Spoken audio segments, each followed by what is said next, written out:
Hi, it's Charlie again, and this is the third video I've done this week.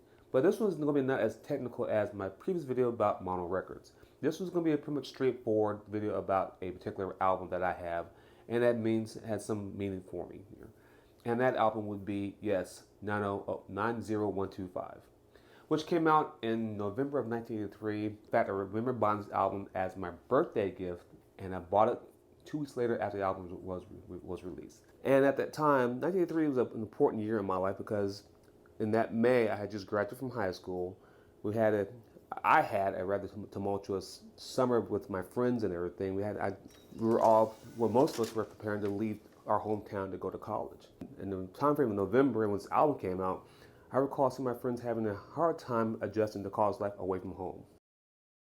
So because of our situations that we were living through at that time, some of these songs have particularly strong meaning for me and my friends.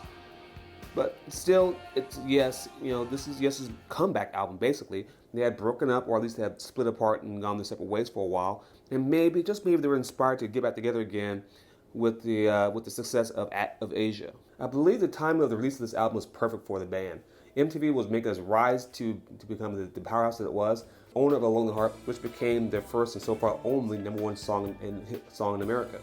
The album really shines because of production by Trevor Horn, who's famous because he was in the Buggles, and the Buggles was the first music video on MTV. Here you see both versions of the album that I own. The one on the left is the first generation CD. The CD on the right is obviously the remastered version, which has bonus tracks and such. But I picked up that remaster for one reason only, because when the album first came out and it turned to be a big giant hit for Yes and Atlantic Records and everything, the record company remixed 4 of those songs, remixed 2 of those songs into dance versions, because that was the thing at the time.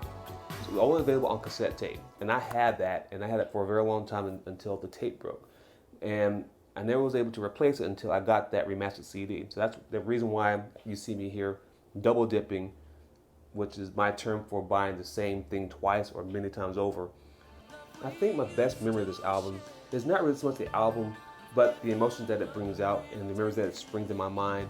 And for me and my friends who were all separated because of college and everything, we all got together one more time that following year when Yes went on tour for this album. We saw the Yes tour come through Austin, I think in like May of 1984. So I don't exactly remember when. I don't have my ticket stub anymore, so I don't recall. But we had a great time. So this album, Yes, 90125, the number comes from the catalog number assigned to it, turned me from a passive Yes fan to an active Yes fan. Because after that, I started buying more Yes. I looked further back into the catalog.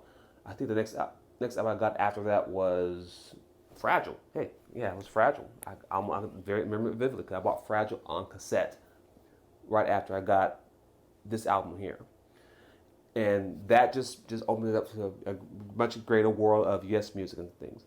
So that's why I'm closing in on this album as being something of a landmark in my music library.